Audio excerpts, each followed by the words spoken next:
আমাদের জুলাই অভ্যুত্থানে যখন বৈষম্য বিরোধী ছাত্র আন্দোলন প্ল্যাটফর্মটি আমি ঘোষণা করি, তখন মূলত গোটা বৈষম্য নিরসনে আমরা আন্দোলনটি শুরু করি। তো সেই আন্দোলনে এক পর্যায়ে আমরা দেখি যে 9 দফার মধ্যে দিয়ে আমরা 1 দফায় রূপান্তর এবং খুনি ফ্যাসিস্ট হাসিনার পতন হয়। এই সামগ্রিক প্রক্রিয়া আমরা দেখেছি বৈষম্য বিরোধী ছাত্র আন্দোলনে বিভিন্ন মতাদর্শের শিক্ষার্থীরা কিন্তু অংশগ্রহণ করেছে এবং বৈষম্য বিরোধী ছাত্র আন্দোলন প্ল্যাটফর্মে ছিল এবং এখনো আছে। আপনাকে যদি উদাহরণ সহ বলি, বৈষম্য বিরোধী ছাত্র আন্দোলনে ছাত্রদল, তারপরে ছাত্র শিবির, ছাত্র শক্তি, বাম ছাত্র সংগঠন সহ আরো ইসলামিক অনেক ছাত্র সংগঠনের শিক্ষার্থীরা কিন্তু সেই বৈষম্য বিরোধী ছাত্র আন্দোলন প্ল্যাটফর্মে ছিল। কিন্তু আমরা মনে করছি জুলাই অভ্যুত্থান পরবর্তী সময়ে জুলাই অভ্যুত্থানে যে দুটি অঙ্গীকার, ফ্যাসিবাদী সিস্টেমের সম্পূর্ণ বিলোপ এবং নতুন রাজনৈতিক বন্দোবস্ত, এই দুটি বাস্তবায়নের মধ্যে দিয়ে বৈষম্য বিরোধী ছাত্র আন্দোলনের কার্যক্রম সমাপ্ত হবে। একই সাথে এখানকার যে সাধারণ শিক্ষার্থী সহ যারা একই মতাদর্শ এখন অনুসরণ করে, বিশেষ করে জুলাই অভ্যুত্থানকারী যারা আরো বেশি সফিস্টিকেটেড ভাবে ভিশনারি পলিটিক্স করতে চায়, তারা মূলত এই নতুন ছাত্র সংগঠনের উদ্যোগ নিয়েছে। আমাদের কিন্তু বৈষম্য বিরোধী ছাত্র আন্দোলন যে 7ম দফা, তার পক্ষে স্ট্যান্ড আগেও ছিল, এখনো আছে, আগামী দিনে আমরা লেজুর ভিত্তিক ছাত্র রাজনীতির বিরুদ্ধে আমরা কথা বলে যাব। আমরা দেখেছি যে লেজুর ভিত্তিক ছাত্র রাজনীতি করে ছাত্রলীগ এখানে কিন্তু শিক্ষার্থীদেরকে মেরে ফেলেছে, আপনার আবরার কিন্তু খুন করেছে। এছাড়া আওয়ামী লীগ হচ্ছে লাঠিয়াল বাহিনী তাদেরকে ব্যবহার করেছে। আমরা সবসময় এলএজি ভিত্তিক ছাত্র রাজনীতির বিরুদ্ধে আমরা সবসময় সোচ্চার থাকবো।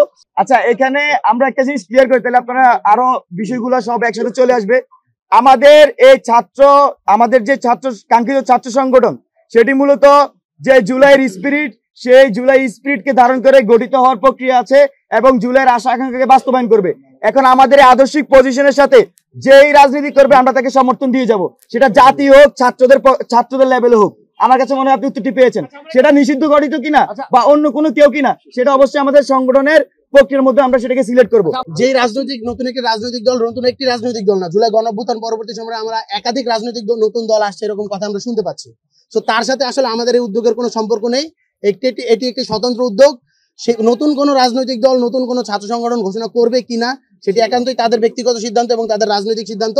সেই সাথে বৈষম্য বিরোধী ছাত্র আন্দোলনের কথা আপনারা বললেন, কারোর সাথেই আসলে আমাদের এই ছাত্র সংগঠনের যে উদ্যোগ তার কোনো সম্পর্ক নেই। এটি একটি স্বতন্ত্র এবং এটি নিজের গঠনতন্ত্র অনুযায়ী চলবে, এর সাথে অন্য কারোর সম্পর্ক থাকবে না। আমরা কোনো প্রকার লেজর ভিত্তিক করবো না এবং প্রশ্রয় দিব না। দেখুন, বৈষম্য বিরোধী ছাত্র আন্দোলনের সাথে আমাদের এই ছাত্র সংগঠনের কোনো সম্পর্ক নেই। আমাদের এই ছাত্র সংগঠন এটি একটি স্বতন্ত্র উদ্যোগ এবং বাংলাদেশের প্রত্যেকটি স্টুডেন্টরাই আমরা আশা করব যে ছাত্র রাজনীতি নতুন করে প্রতিষ্ঠিত করবে এবং নতুন নতুন ছাত্র সংগঠন গড়ে তুলবে। এটাই তেমনই একটি উদ্যোগ। এর সাথে বৈষম্য বিরোধী ছাত্র আন্দোলনের কোনো সম্পর্ক নেই। বৈষম্য বিরোধী ছাত্র আন্দোলনের একটি নির্দিষ্ট অর্গানোগ্রাম আছে, সেখানে আহ্বায়ক সদস্য সচিবরা তারা অর্গানোগ্রামটা তাদের মতো করে রান করবে, তারা তাদের মতো করে চলবে। এইটি একটি স্বতন্ত্র উদ্যোগ এবং এই স্বতন্ত্র উদ্যোগ একটি হলো গিয়ে নিজস্ব যে গঠনতন্ত্র এবং তাদের যে হলো গিয়ে পলিসি, সেই পলিসি অনুযায়ী বাস্তবায়িত হবে। বৈষম্য বিরোধী ছাত্র আন্দোলন যখন জুলাইয়ে আমরা ফ্যাসিস্ট বিরোধী আন্দোলন করি, তখন আমাদের সবার জন্য, প্রত্যেকটা মানুষের, ফ্যাসিবাদের বিরুদ্ধে যতগুলো মানুষ ছিল তাদের জন্য একটা কমন প্ল্যাটফর্ম হিসেবে এই বৈষম্য বিরোধী ছাত্র আন্দোলনটা গঠন হয়েছে। যেই প্ল্যাটফর্মটা ইনক্লুসিভ, এখানে প্রত্যেক দল মতের মানুষ যারা আসলে ফ্যাসিবাদের বিরুদ্ধে এক ছিল, প্রত্যেকটা মানুষ এখানে ইনক্লুডেড ছিল। এবং এই জায়গাটাকে আমরা সবসময় ক্লেম করে এসেছি যে এই বৈষম্য বিরোধী ছাত্র আন্দোলন এটি একটি অরাজনৈতিক প্ল্যাটফর্ম। এই সংগঠনটা বা এই প্ল্যাটফর্মটা কখনো রাজনীতিতে আসবে না। যার রাজনীতি করার প্রয়োজন হবে বা রাজনীতি করার ইচ্ছা থাকবে, তারা হচ্ছে ওই প্ল্যাটফর্ম থেকে বের হয়ে এসে রাজনীতি করবে। এখানে আমাদের যেই উদ্দেশ্য বা যে আদর্শ নিয়ে আমরা বৈষম্য বিরোধী ছাত্র আন্দোলনে গিয়েছি, সেই আদর্শটা এখনো ঠিক আছে। আমরা সবাই ফ্যাসিবাদের বিরুদ্ধে এখনো একই জায়গায় আছি এবং একই স্থানে আছি। আমাদের আদর্শের ন্যূনতম কোনো বিচ্যুতি হয় নাই। আমরা আমাদের রাজনৈতিক প্রয়োজনে, একটা নতুন সাংগঠনিক প্রয়োজনে নতুন একটি সংগঠন করছি। দেখুন, আমরা বৈষম্য বিরোধী ছাত্র আন্দোলন 2024 সালের জুলাই আগস্টে যে গণঅভ্যুত্থান বাংলাদেশের ছাত্র নাগরিকরা একত্রিত হয়ে করেছে, সেই গণঅভ্যুত্থানের প্ল্যাটফর্ম হিসেবে এটা আমব্রেলা সংগঠন। এখানে বাংলাদেশের সকল মত, সকল পথের ব্যক্তিরা, ছাত্ররা এখানে এসেছেন।